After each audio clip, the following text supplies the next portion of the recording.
Well, guys, it's Ralph again from Long Island Chuck and Chuck. We're back here at Barone Productions. You know, the guy does a great job with websites and podcasts. You know, I've been away a little bit, but I think a lot of people, excuse me, went dormant because I don't know what happened on Long Island, but we just got belted with snow. It has been absolutely the last 2 months. I don't think anybody went out. And I can understand why, right? Like, it's been crazy. But there's something I really got to talk to you about. The last time we sat down, we talked about John Smith. And we talked about the Shinnecock. We talked about a whole bunch of good stuff. And today, this is a little alarming. Like, this is more so, I really wanted to do this because I need to let the public know what's happening. Channel 12 just ran a news broadcast on this. We knew about it. It's coming and it's here. Let me kind of explain to you the plight of oysters on Long Island. The Long Island oyster, the farmers have gotten hammered. There are two ways to farm oysters. It's a bottom where they actually sink these pots. Now, what I want you to think about, they look like a big hollow pillow. They're a mesh hollow pillow. You put your oysters in there, and what you do is you either sink them or you float them on top of the bay. Now, the problem with this is that you have to tend to these oysters. Oyster farming is not easy. If anybody says, oh, you just put them in the water and let them grow and then you pick, it doesn't work like that. Some people actually have to tumble them. They actually break the lip so they develop a deeper cut.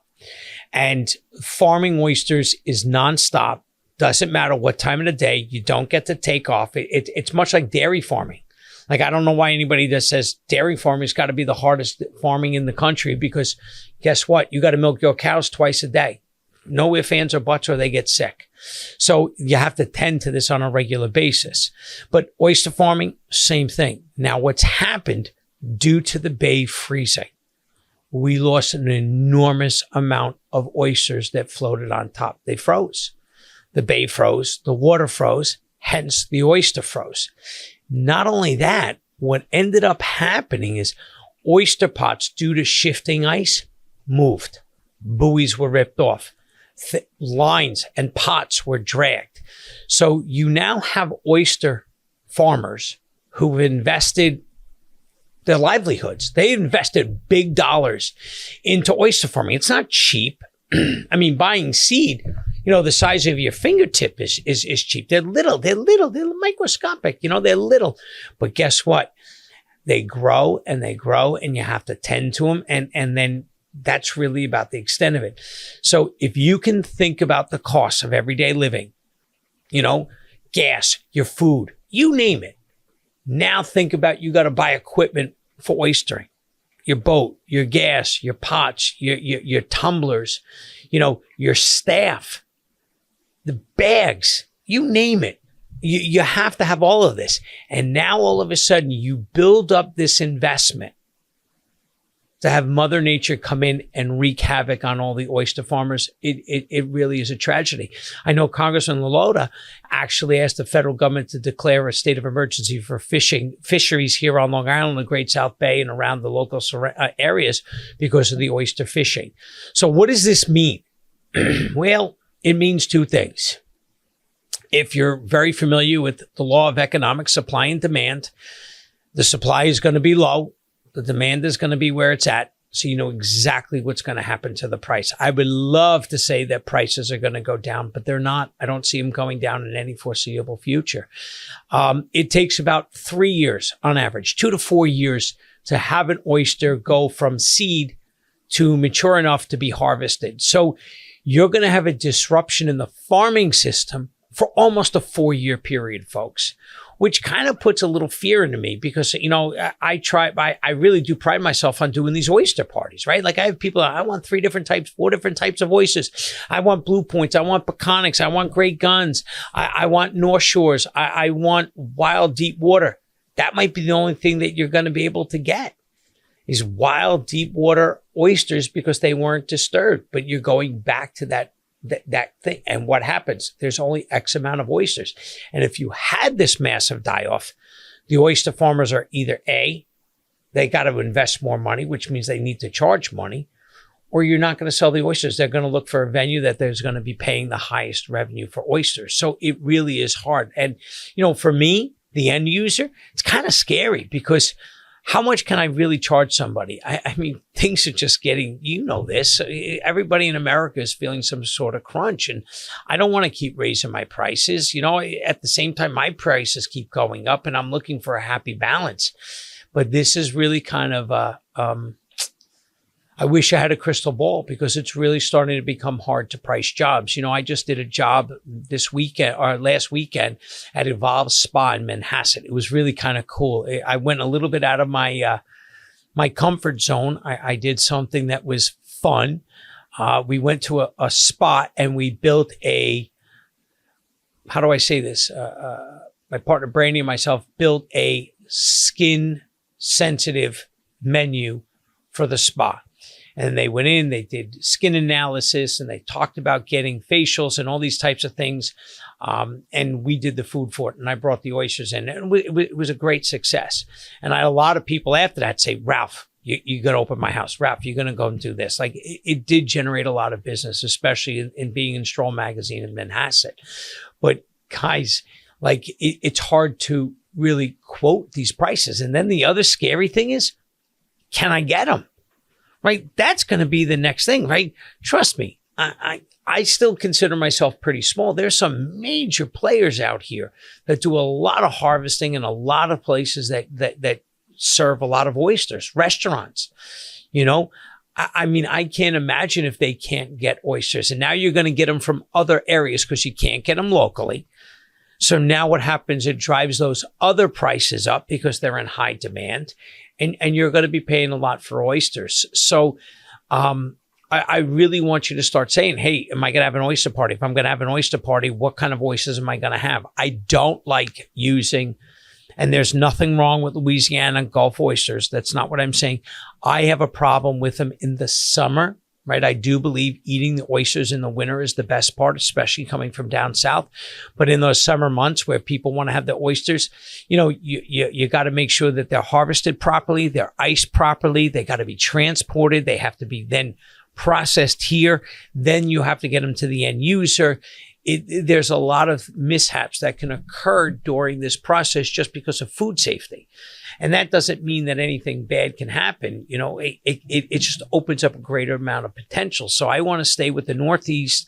I want to stay in the cold water like a Prince Edward's Island or something coming out of Maine, Washington.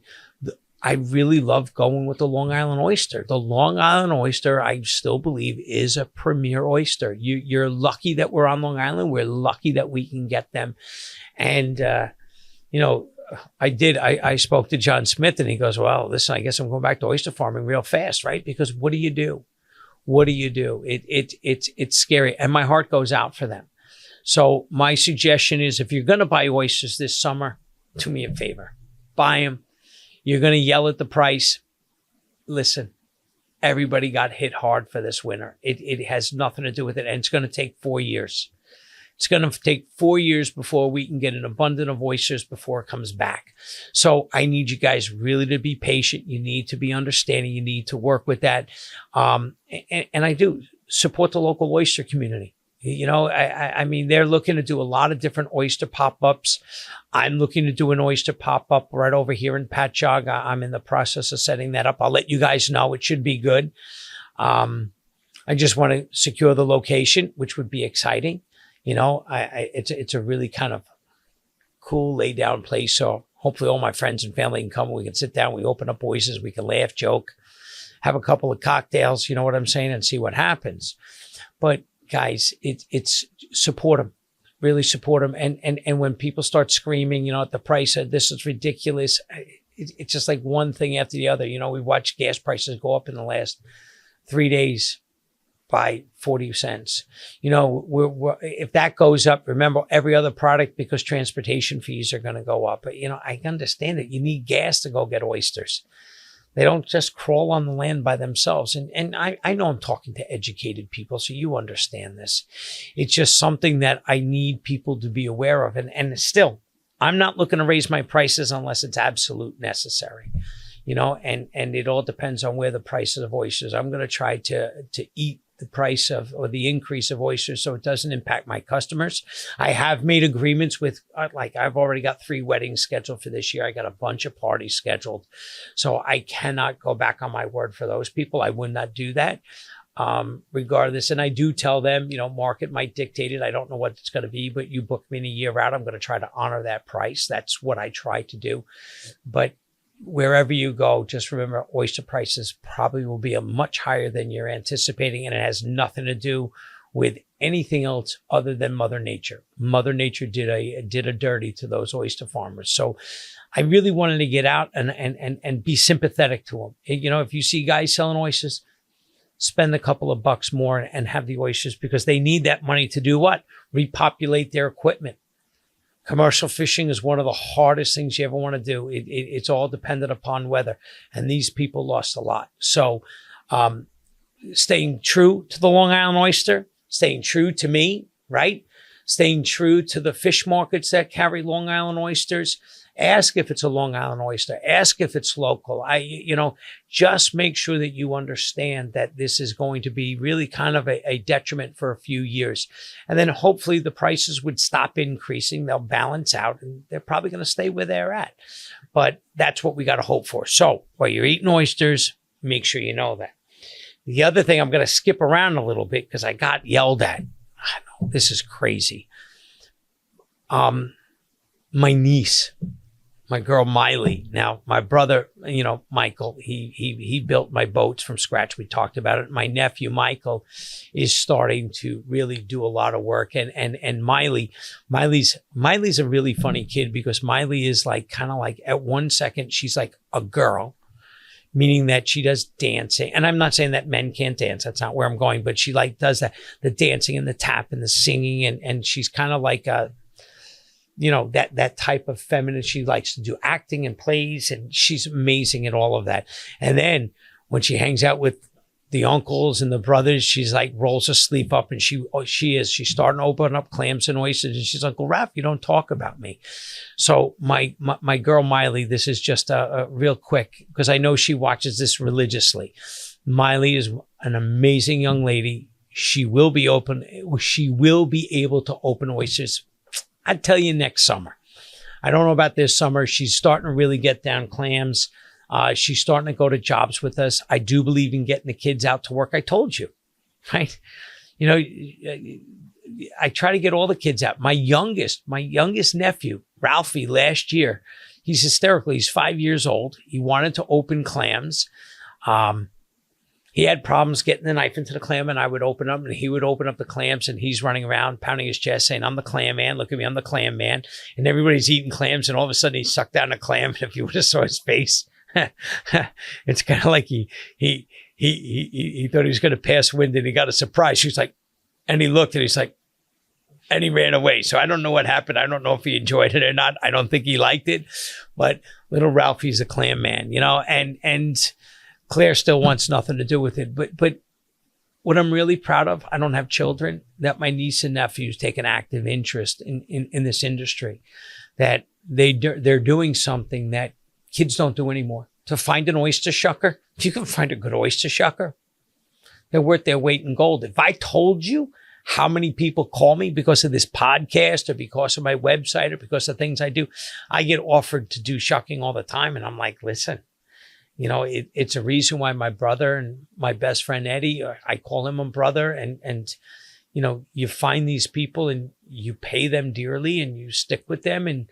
you work with them because they're family, and that's the saving grace to the Long Island shucking truck, is that this is all about family. It's about working with my brothers and working with my nieces and nephews, and we're coming into the springtime, and my nieces and nephews are getting all amped up. Like Miley's like, are we going to go to jobs? I'm going, sure, Miley, we can do a couple of jobs, and it does. I have a couple of customers who really love to see the kids show up. They're like really, they welcome them. It's nice to have a customer turn around and say, of course, I want your kids there. And they go out of their way and they treat them with respect and dignity, because they love to see kids not on an iPad or not doing something that's not productive, and they're out and they're working and they're trying to make a dime. And you know, little Michael does the same thing, and Miley does the same thing, and they're constantly active. And you know, Ralph and Claire are not there yet, but it's coming. It's coming. And you know, my partner's son, Austin, he doesn't know it. He's going to start to do this. You know, he tried to shovel some snow at 11 years old. I don't think it went as well as he wanted, but he made like $15 and he thought he was like, oh my God, this is the greatest thing in the world. And we need to teach financial literacy to our children. Not only that, we got to teach them everything else. So with that, that's really it. We're starting to gear up for the season. So this is my pitch. If you're looking for a party, if you're looking for a clam bake, boil, regular barbecue, you know what I'm saying? I can do steak. We can do chicken. Like I just did in a magnificent event, and you'll see a couple of things that I've done, and I'll show you, you know, I'll get all the pictures together at the Evolve. I just want you to know that I do oysters. I love doing oysters. I love doing clams. I love doing the mini lobster rolls, and I love doing the shrimp, and I love doing the lobster tails. But you know what? When I'm doing a clam bake, you know, and you pull out all that, you take out the table, you dump everything on the table, like people like, it's kind of funny. They all take pictures. I don't think they're taking pictures of me. Maybe they are. No, they're not taking pictures of me, but they're taking pictures of the food. And that's, you know, and then everybody sits down again. And that's what I'm happy about. If I can bring families together and you can enjoy food, that's the key. That's the key. And it's been a long winter. I'm eager to get out. So I from all my friends and everybody else, if you know anybody that's looking to do anything, give me a call. And let's work on it. You know, the best way to describe this is like this. No matter what happens, whatever you do, you're going to pay a lot of money, whether it's me, somewhere else. And I want you happy at the end of the day. Like, I truly believe in the heart and my soul, when you give me money, I want you to sit back and not have regrets. Like, I want you to say, you know what, Ralph, this is what I'm giving you. We're okay with the dollars and cents. You had an amazing time. Like, I just bought a couple of tables, chairs for a completely different setup that's going to come this summer. And I think it's going to be pretty interesting. So we're going to try to do some, you know, keep expanding and keep doing smaller parties. You know, I just got a wedding out in Shelter Island that I think we're going to look to enable and do something like this. So we're looking for different ideas. And if you're paying this kind of money, pay for what you want. If I'm not it, that's fine. Find somebody who is. If I'm not your guy, I don't have a problem with that. Talk to me. You know, if you need 10 people, I got 10 people. If you need a DJ, you let me know. I'll get you a DJ. You need bartenders. You know, our community, meaning the catering community, as big as it looks, is really small. I can't tell you how many parties we do that I come across a caterer, this caterer, that caterer. You know, I work with this, I work with them. It's pretty impressive. So we all have connections, and I really have. I've been blessed. I've been fortunate to meet some really spectacular people. And that's really about the extent of it. So I guess a recap for today. I know it's not so funny. I know it's kind of like crazy, but I just want you to understand where's the industry. And I think it's a really important note to make that reference, because when you start to look at what's happened with Mother Nature and you're going to look at the costs and everything going up, I just don't want people to sit back and say, oh, I can't do this. I can't do that. Like, this is crazy. Yes, prices are going to go up. But I also want you to understand that you have a group of farmers that have lost. When I tell you lost, they've lost tens of thousands, if not even more. The larger farmers could have lost over $100,000 plus in just equipment and product. You know, you raise something for 4 years to sell it for, I don't know, 65, 70 cents. And you got 1 million of them and they all die for 3 years. Now, nobody really has 1 million because you don't have that much land rights, but I'm exaggerating. But I want you to understand that you're right. You're pipelining that. That's what you're doing. You're pipelining that. Say, I got this harvest coming this year, this harvest the year after. And then all of a sudden you lose 3 years worth of harvest and you got to start over again. What do you do with your mortgages? What do you do with your bills? And everybody, I know everybody's hurting, but just keep the Long Island oyster working, right? Just keep the clams working, keep the fish working, keep enjoying it. You know, and if you do, you just want to just figure things out. You want to just talk and say, hey, Ralph, call me. Is this going to work? I'll tell you the truth. If I can't do it, I'm not going to do it. It's not worth it to me. At the end of the day, I want you to be ecstatic. And like I said, I'm starting to get some pretty, how do I say this? Pretty affluent A-listers to hire me and to do things. And that doesn't mean that the backyard party in East Patchogue isn't a reality. You know, I love doing them all. I love the different events. My biggest thing is the weddings. Weddings freak me out. And I meant in a good way, because most of the time in a wedding, right? Think about this. Most of the time in the wedding, you know, 30 years from now when they're married and they're looking at their wedding video, they're looking at their photos, you know what they're going to remember? They're going to remember the raw bar. They might not remember the steak, but they're going to remember my raw bar. They're going to sit back and go, oh my God, you remember the raw bar? What was his name? They'll never remember me, but they're going to remember the boat. And I can take any event that's awesome and just give it a little bit more spritz of elegance. It's something that people don't see. So again, I know I haven't been here in the last couple of weeks. You know, the holidays, the slow season, the silly season, the snow, the ridiculous cold. It had lasting impacts across everybody. But on a day like this, it's Monday. It's beautiful outside, right? It's 60. I think spring is finally hopefully trying to take hold on Long Island. And that means parties, backyard events, weddings are all coming around the corner. And if you need us, contact the Long Island Shuck and Truck. I'd love to be able to talk to you. You know, send me a text. I spent 2 hours with Verizon, which is kind of funny.